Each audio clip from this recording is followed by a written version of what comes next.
අපි අද කතා කරන්න යන්නේ TPMS. එහෙම නැත්නම් Tire Pressure Monitoring System එකක් ගැන. ඇත්තටම මොකක්ද මේ TPMS කියන්නේ? අපි බලමු Gadget Zone ලංකාවේදී. අපි මේ TPMS සිස්ටම් එක ගෙන්න ගත්තේ eBay එකෙන්. මේක හොඳට පැකින් එක තිබ්බා. මුකුත් ඩැමේජ් වෙලා නැහැ. සාමාන්‍යයෙන් TPMS සිස්ටම් ಜಾති දෙකක් තියෙනවා. එකක්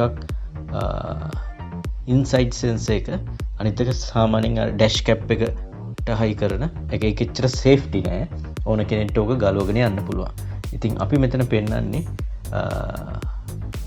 රෝදේ ඇතුළට හයි කරන ඉන්සයිඩ් සෙන්සර් එකක්. මේ තියෙන සෙන්සර්ස් 4. මේ සෙන්සර්ස් 4 ඉස්සරහ පිටිපස්සේ left right කියලා වෙනම මෙන්ෂන් කරලා තියෙනවා. මේක හරි මාරු කරන්න නැතුව තමයි හයි කරගන්න ඕනේ. මේ front left කියලා ගහලා තියෙන්නේ.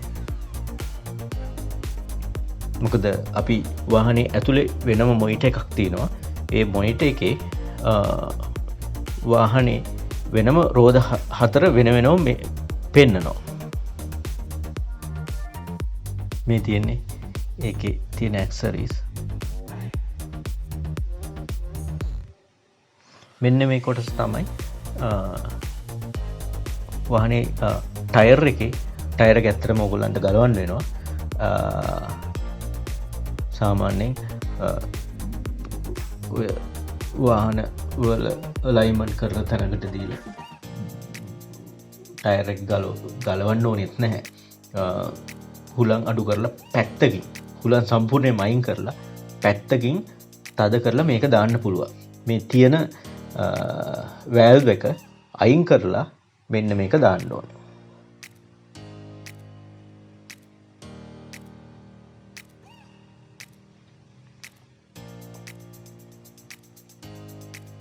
ඔක්කොම ඉන්ස්ටොලේෂන් ගයිඩ් එක සම්පූර්ණයෙන් මේගොල්ලන්ගේ මේ කැටලොග් එකේ තියෙනවා. ඔයගොල්ලන්ට මෙතන අලාර්ම් සෙට් කරන්න පුළුවන්. හුලං වැඩි වෙද්දි අලාර්ම් එකක් එන්න, හුලං අඩු වෙද්දි අලාර්ම් එන්න ඕන විදිහට ප්‍රෙෂර් එකට මේක සෙටප් කරන්න පුළුවන්. මේ තමයි මොනිටර් එක. මේ තමයි රෝද 4ට වෙනම පෙන්නනවා. මේකේ වාසිය තමයි තව වාසියක්. ටයර් එකේ රනින් ටෙම්පරේචර් එක පෙන්නනවා. මේක අනිත් එක සෝලාර් වලින් charge කරන්නත් පුළුවන්. මේ මෙතන පෙන්නන්නේ මේ ඉරේලියෙන් charge වෙනවා. මේක තමයි මාක් එක.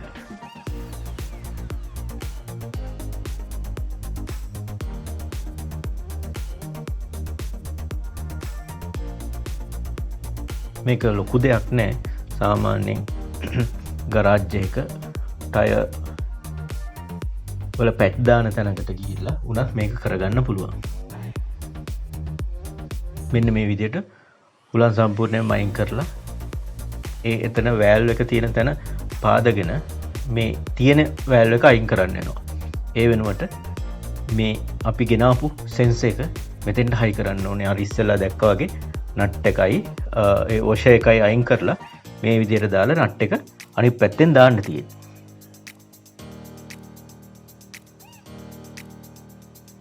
දැන් මේකේ හුලං ගහද්දි අපිට මොනිටරින් බලා ගන්න පුළුවන්. මේක එවෙලෙම ඩිටෙක්ට් වෙනවා.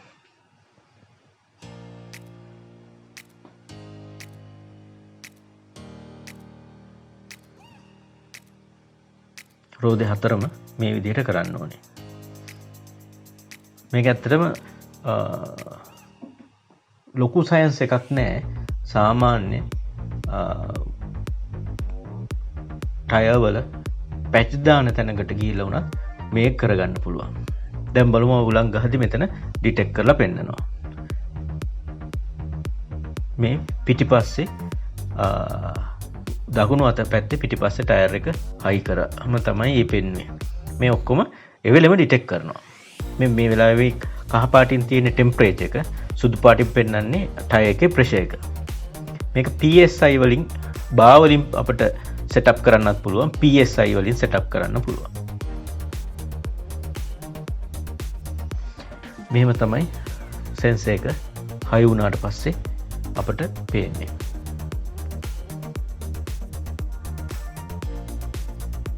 මේ හතරම හයි කරාට පස්සේ. මගේ වාහනේ සම්මත ප්‍රමාණය 32යි. ඉතින් මේ 32 වාහනේ යද්දි මේකේ ප්‍රෙෂර් එක පෙන්නනවා. අඩු වැඩි වෙනස් වෙන අගයන් මේකේ පැහැදිලිව පෙන්නනවා. මේක හැම තප්පර 6කට සැරයක් සිංක් කරගන්නවා මොනිටර් එක සෙන්සර්ස් හතරත් එක්ක. ඉතින් මේකේ ගොඩක් රනින් කන්ඩිෂන් එකේදී හම්බෙන වැලියුස් ගොඩක් ඇකුරේට්. ඒ කියන්නේ ගොඩක් නිවැරදිභාවය වැඩි. TPMS එකක් වාහනේට ඉන්ස්ටෝල් කරගත්තොත් අපිට ගොඩක් වාසිය ලබා ගන්න පුළුවන්. මේකේ ඩිජිටල් මොනිටර් එකක් තියෙන්නේ. අපිට රියල් ටයිම් මේ වැලියුස් චේන්ජ් වෙනවා බලා ගන්න පුළුවන් වාහනේ ඇතුළේ ඉඳන්ම. මේ වැලියුස් ඇත්තටම මේක වයර්ලස් ඩේටා ට්‍රාන්ස්මිෂන් එකක් තියෙන්නේ. ඉතින් මැනුවල් ඉන්ටර්වෙන්ෂන් එකක් නැහැ. අපිට මොනවා හරි වෝනින් එකක් අපිට ඇලර්ට් එකකින් එන නිසා අපිට ඇටෙන්ෂන් එකක් යනවා. මේක නිතරම මේක දිහා බලාගෙන ඉන්න අවශ්‍යතාවයක් නැහැ. ඉතින් මේ සෙන්සර් එක ගැන කතා කළොත් මේ සෙන්සර් හතරෙම මේකළු මෙන්ෂන් කරලා තියෙනවා ෆ්‍රන්ට් රයිට් ෆ්‍රන්ට් ලෙෆ්ට් ඒ වගේම පිටිපස්සෙත් වම දකුණ කියලා වෙනම මෙන්ෂන් කරලා තිබ්බා. මගේ කියන පොඩි ස්ටිකර් එකක් තමයි ගහලා තියෙන්නේ. හැබැයි පොඩි ප්‍රශ්නයක් තිබ්බා ස්ටිකර් වරද්දලා ගහලා තිබ්බේ. ඒ වුණාට දකුණු පැත්තේ ටයර් එක මේ කරාම වම් පැත්ත තමයි ඩිටෙක්ට් වුනේ. ඒ වුණාට පස්සේ ඒක ආපහු අපි හරි ගස්ස ගත්තා. අනිත් එක අපි මේ ඕගොල්ලන්ට පෙන්නුවේ ඉන්සයිඩ් සෙන්සර් මොඩල් එකක්. මේ TPMS මොඩල්ස් දෙක තුනක්ම තියෙනවා. එකක් ඉන්සයිඩ් අනිත් එක අවුට්සයිඩ්. සාමාන්‍යයෙන් ඩෑෂ් කැප් එකට හයි කරන පොඩි සෙන්සර් එකක් තියෙනවා. ඒක එච්චර සේෆ්ටි නෑ.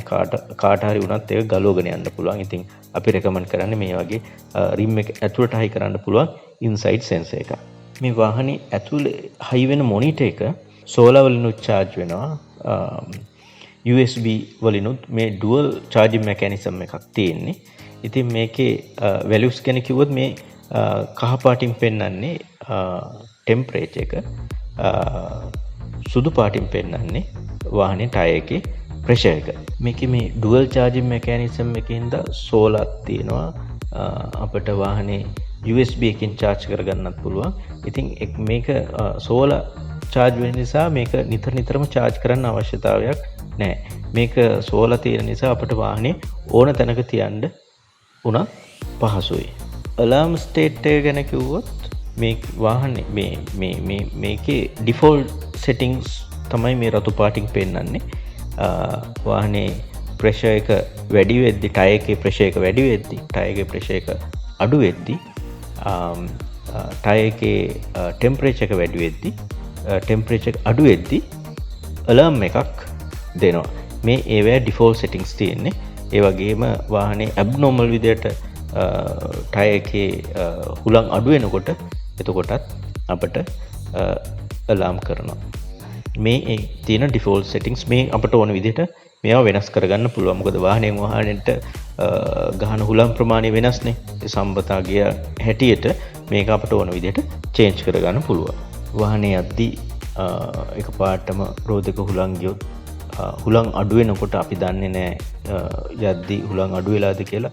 ඉතින් ඒ වගේ වෙන්න තියෙන අනතුරු උනත් වළක්වා ගන්න පුළුවන් මේ වගේ සිස්ටම් එකක් අපිට හයි කරගත්තොත් වාහනේ ඇතුළේ ඉඳන්ම ඒකේ චේන්ජ් වෙන වැලියුස් බලා ගන්න පුළුවන් වෙන හින්දා. මේ ඉන්සයිඩ් සෙන්සර් එක රිම් එකට හයි වෙලා තියෙන විදිය මේකට පොඩි ඇලන් කී එකක් එනවා. මේ උඩ අපිට ඇලන් කී එකෙන් මේක බුරුල් කරලා මේ කළු කෑල්ල හෙට මෙහෙට කරගන්න පුළුවන්. මේක ටයර් එකේ වදින්න නැති වෙන්න රිම් එකට හේතු වෙන්න තමයි මේක හයි කරගන්න ඕනේ. සාමාන්‍යයෙන් වාහනයක recommended pressure එක ටයර් එකේ සම්මත හුලම් ප්‍රමාණයක් තියෙනවා. අපිට මේක දිගටම මේ සම්මත ප්‍රමාණයම මේන්ටේන් කරගන්න පුළුවන් නම් අපිට fuel consumption එක හොඳ වෙනවා. ඒ වගේම ටයර් එකේ durability එකත් වැඩි වෙනවා. මේ සිස්ටම් එකකින් ලබා ගන්න පුළුවන් තවත් වාසි. ඉතින් ඔයාලගේ යාළුවන්ටත් බලන්න මේ වීඩියෝ එක ෂෙයා කරන්න. ගැජට් සෝන් ලංකා channel එක යටින් තියෙන මේ රතු පාට subscribe button එක click කරලා subscribe කරන්න. bell icon එක click කරන්නත් අමතක කරන්න එපා.